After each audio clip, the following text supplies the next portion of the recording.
Aujourd'hui, on va voir dans quelle situation la musculation c'est de la gonflette et les vrais facteurs qui te permettront de devenir fort.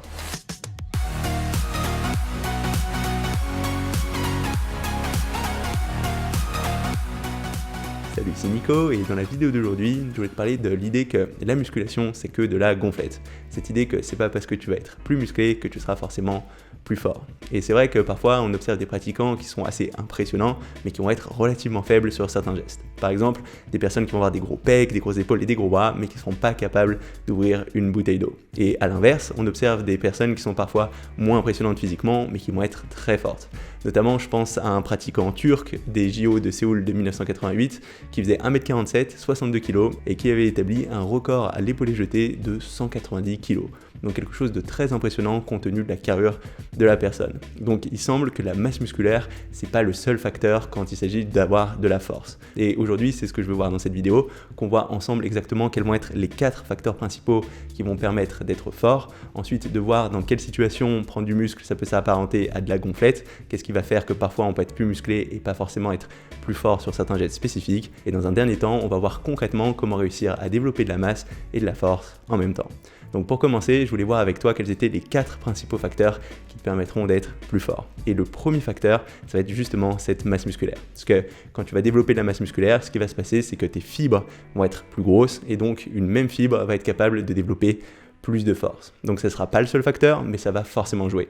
Et pour réussir à développer ce type de force, il s'agira de t'entraîner avec suffisamment de volume d'entraînement, suffisamment lourd, donc avoir suffisamment de séries avec suffisamment de fréquence au fil de ta semaine, et de cette manière, tu vas faire grossir ces fibres, devenir plus massif, mais aussi plus fort. Ensuite, un deuxième aspect clé quand il s'agit de développer de la force, ce sera d'optimiser l'aspect nerveux, c'est-à-dire ta capacité à recruter un maximum de fibres musculaires sur chacune de tes contractions. Parce que par défaut, quand tu vas réaliser un geste, ton corps il va jamais recruter tout l'ensemble de ces fibres musculaires. Et plus tu vas t'habituer à faire un geste avec des charges lourdes, et plus tu seras capable de recruter beaucoup de fibres musculaires sur ce geste en question. En plus de ça, un deuxième aspect nerveux qui va entrer en jeu va être ta capacité à recruter les bons muscles qui sont sollicités sur ce geste au bon moment pour en tirer un maximum de force. Donc tu vas voir non seulement ce qui va se passer à l'échelle des fibres dans le muscle, mais aussi ta capacité à recruter ces différents muscles les uns par rapport aux autres de la bonne façon. Et en utilisant des entraînements spécifiques au cours duquel tu vas réaliser ces gestes précis avec des charges proches du maximum que tu peux mettre sur ces gestes, il sera possible de développer cette capacité petit à petit.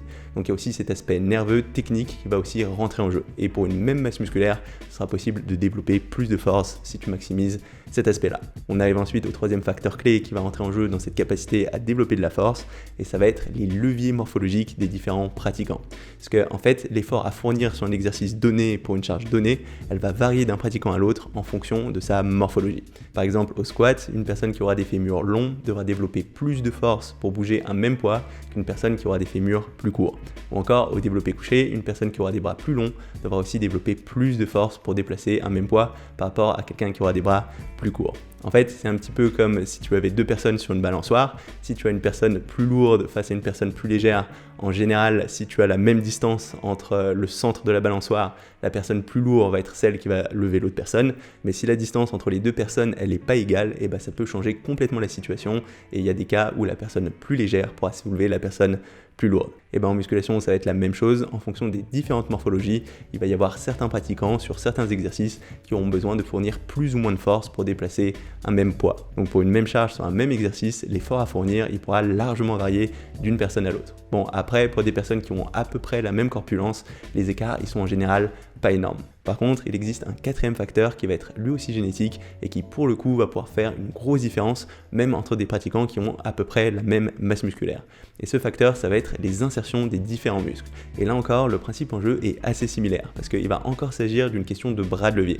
En fait, quand on regarde les muscles, ils vont s'attacher plus ou moins loin de l'articulation sur laquelle ils vont avoir une action. Et de façon générale, l'être humain, il va avoir ses insertions relativement proches des articulations comparé à la plupart des animaux. Or, plus cette insertion est proche de l'articulation et moins ce sera facile de développer de la force. Par contre, ce sera aussi plus facile d'avoir des gestes précis. Donc ça veut dire que globalement, à masse musculaire égale, l'être humain aura tendance à être moins fort mais plus précis que la plupart des animaux. C'est pour ça que des animaux comme des chimpanzés, même s'ils vont pas être très gros, ils vont avoir des forces très impressionnantes comparées à un être humain. Et le truc, c'est que vu que ces insertions, elles sont très proches des articulations, des très faibles changements, ça aura un très gros impact sur la force qui va être développée par les muscles en question. Donc même un tout petit changement au niveau de ces insertions insertions, ça va entraîner des grosses différences au niveau de la force qui sera développée pour une même masse musculaire par le muscle en question. Donc ça va être encore un autre facteur génétique sur lequel on ne pourra pas vraiment jouer, mais qui fera une très grosse différence sur la capacité d'un individu à développer de la force. Donc pour résumer, ta capacité à développer de la force, elle va être principalement influencée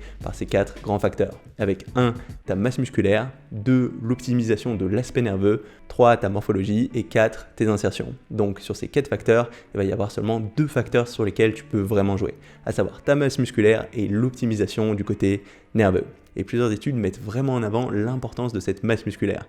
Notamment une étude qui date de 2002 de Brechu et ses collègues qui ont suivi 20 powerlifters élites et qui ont mis en avant que le niveau des performances réalisées était une fonction directe de la masse musculaire, avec les powerlifters les plus massifs qui avaient les meilleures performances et qui allaient même jusqu'à postuler que la limite pour développer de la force était potentiellement la limite à construire du muscle. De la même façon, dans une étude de 2015, Lovera et ses collègues ont suivi plus de 60 powerlifters de tout niveau et ont mis en avant que les powerlifters qui avaient les meilleures performances étaient en général ceux qui avaient le plus de muscles par rapport à leur taille. Donc il semble vraiment que cette masse musculaire soit un des principaux facteurs déterminants quand il s'agit de savoir si une personne est forte ou pas. Alors du coup la question qui se pose c'est comment ça se fait qu'il y ait cet effet gonflette, que certaines personnes musclées soient relativement faibles sur certains gestes. Et je pense qu'il y a plusieurs explications à ça.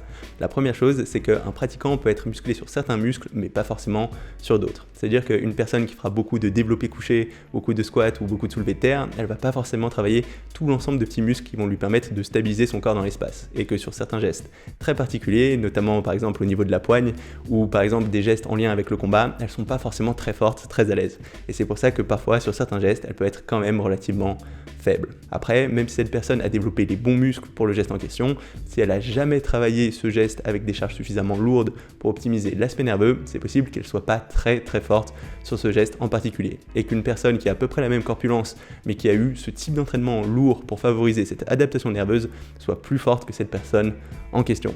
Ensuite, quand on compare différents individus, ce qu'il faut aussi considérer, c'est les différences d'un point de vue morphologique, que ce soit au niveau de la structure osseuse et des insertions. Parce qu'une personne qui aura une très bonne structure osseuse avec de très bonnes insertions, même si elle sera beaucoup moins massive qu'une personne qui a une moins bonne génétique d'un point de vue structure osseuse et de ses insertions, elle pourra être beaucoup plus forte sur certains exercices spécifiques. C'est pour ça qu'en fait, on ne peut pas vraiment déterminer la personne qui sera la plus forte juste en la regardant comme ça, en comparant la masse musculaire. Parce que c'est tout à fait possible que la personne moins musclée ait de gros avantages sur ses insertions, sur cette morphologie, et que du coup, sur des gestes précis, elle soit beaucoup plus forte que la personne plus musclée. Donc en fait, la masse musculaire, ce ne sera pas le seul critère quand on va comparer différents individus. Mais par contre, ce qui va être vrai, c'est qu'une même personne avec les mêmes insertions, la même morphologie, la même génétique, si elle est plus musclée, elle sera aussi plus forte. Après, elle ne sera pas forcément plus forte sur tous les exercices, elle sera surtout plus forte sur les exercices qu'elle a réalisés et les gestes qui vont recruter les muscles qu'elle a développés, mais ce ne sera pas juste de la gonflette. Donc est-ce que la musculation c'est juste de la gonflette? Non, mais être massif ce sera pas le seul facteur qui va régir ta capacité à développer de la force et c'est possible que quelqu'un de moins massif soit plus fort sur un geste précis. Donc la question qui se pose, c'est concrètement comment réussir à développer de la force et de la masse en même temps.